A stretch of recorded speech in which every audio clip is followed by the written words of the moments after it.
So it's been a couple of weeks since I've posted anything, since I've done a blog post, or since I have done a video, and I thought today would be a really good day just to kind of catch up and explain where I've been for the last about a month.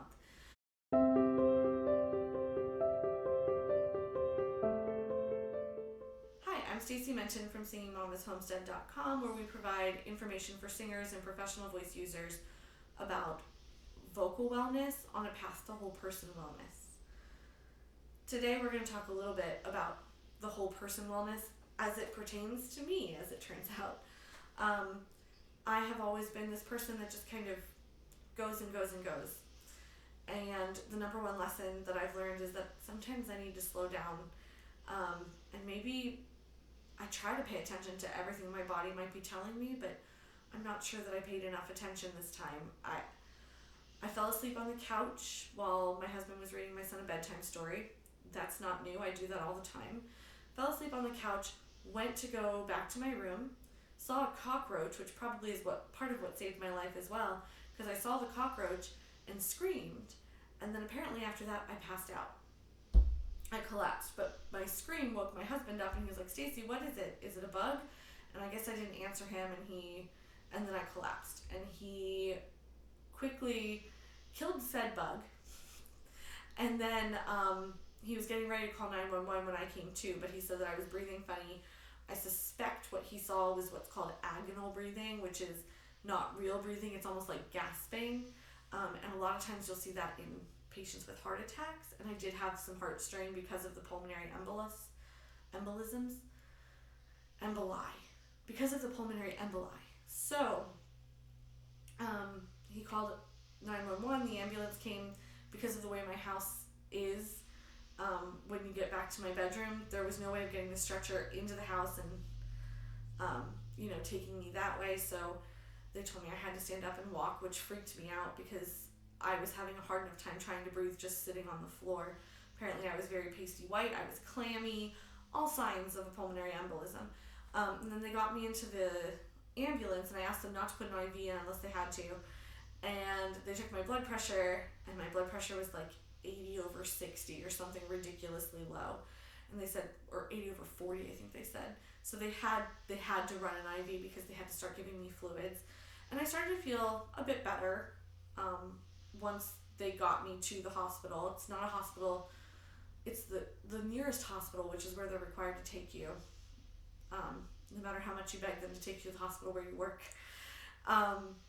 But it was the right decision because I was a critical case, and it was good that I got seen right away, and they had to figure out how to get me stable before I could even be transferred if I was going to need any further hospitalization. Luckily, I got in there, they did all the testing, they found the pulmonary emboli they ran some blood tests first, then sent me for a CAT scan, and the CAT scan confirmed that there were pulmonary emboli in both of my lungs, so they took the pictures, they told me that they were there, and then they said the only treatment should really be an option is for them to go in and take the clots out. And I was like, will I be asleep? And the emergency room doctor told me yes. So I was like, okay, great. I'm going to have to talk with everybody and make sure they know I'm the singer because they're going to be intubating. And then I talked to the surgeon who was going to be doing the procedure, and he was like, look, you're too critical of a case. I'm sure there's people at the hospital where you work that could do this procedure as well as I could, although I'm told that he is famous for this particular procedure, that he's been really initiating and saving lives of lots of patients at the hospital I ended up at. And he was like, I'm sure there's people at your hospital that can do this. However, you're a critical case. This is the life-threatening part of this problem, and until that's over, your insurance is going to cover it because it was an emergency. And I was like, you're right. I know how this works. I'm just going to have to make a lot of arguments after the fact. But okay, I heard what I needed to hear. Let's do this. So he came in and talked to me a little bit, and he's like, actually, it's going to be under moderate sedation, which basically means they give you a lot of happy juice and make you not care that they're going to puncture one of your veins and go up. And it was a little uncomfortable, but it really wasn't the worst pain I'd ever had. And they gave me a lot of really heavy painkillers that just made me kind of relax and chill. And I think it's the most relaxed and chill I've ever been in my life. But it's not a sensation I like, because I like to be in control of my functions and my brain. And I don't like feeling like I'm out of control. But at the time, I remember feeling very, very calm. Anyway, they gave me, he took the clots out. Everything was successful. I was really lucky.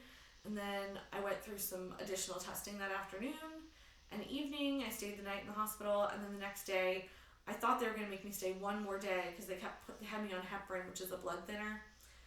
But they let me go, and then it was time to try to figure out why this happened. And I'm still on that quest right now.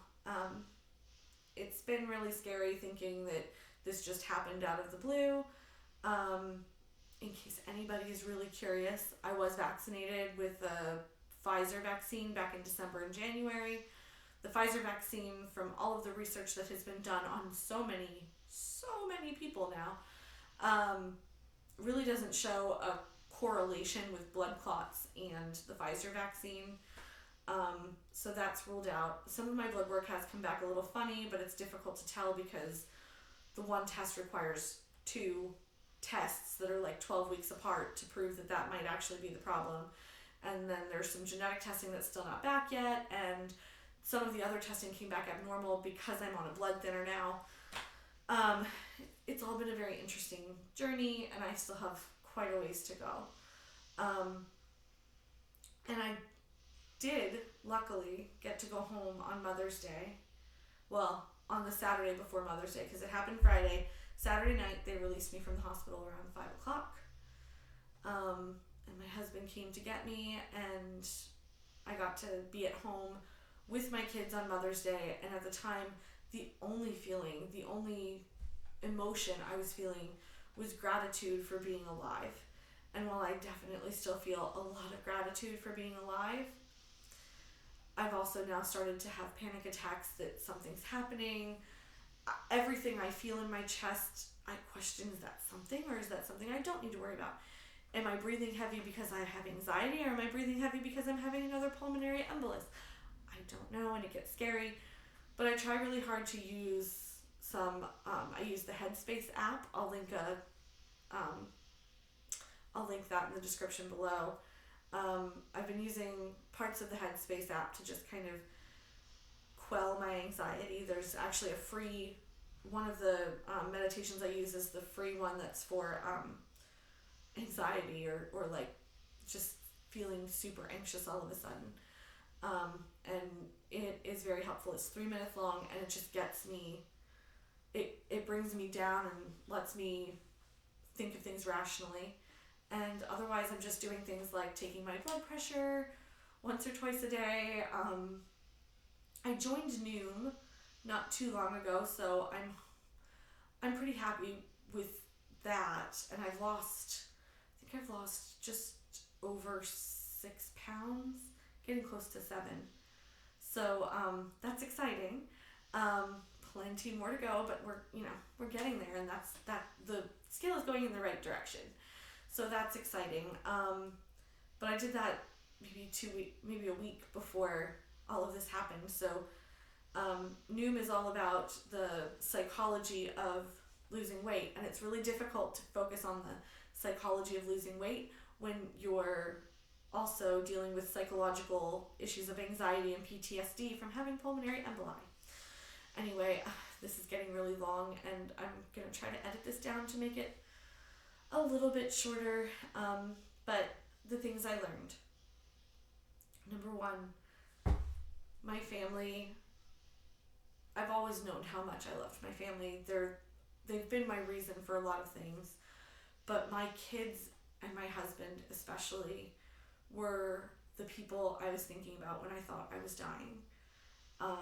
They were the people that once I got to see them again, there is no greater joy. And so recognizing how important they are really made me rethink what it is that this life is about. And my husband and my kids are everything. My extended family is very important to me too, but those 3 people in my life are the people that I share everything with right now, and I am just so grateful to have them and to have this time with them and to have extended time, because I could have died. I know that sounds dramatic, but it's true. So the second thing that I learned is that I really want to continue this journey with you. This journey of teaching you how to take care of your voice and how to take care of your body so your voice works and gives you the voice to go out and tell everybody all the cool things that you know and that you do, and to share your talent with the world. And I think that that's really important.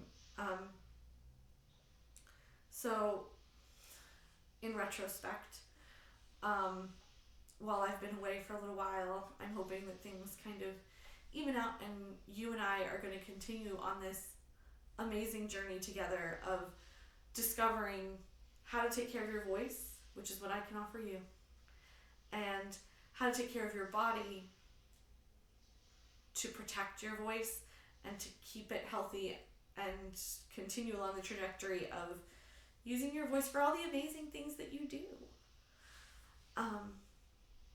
Anyway, I think that about does it for today. I look forward to seeing you in the next one. I'm Stacey Menton from Singing Mama's Homestead, and I wish you success on your wellness journey.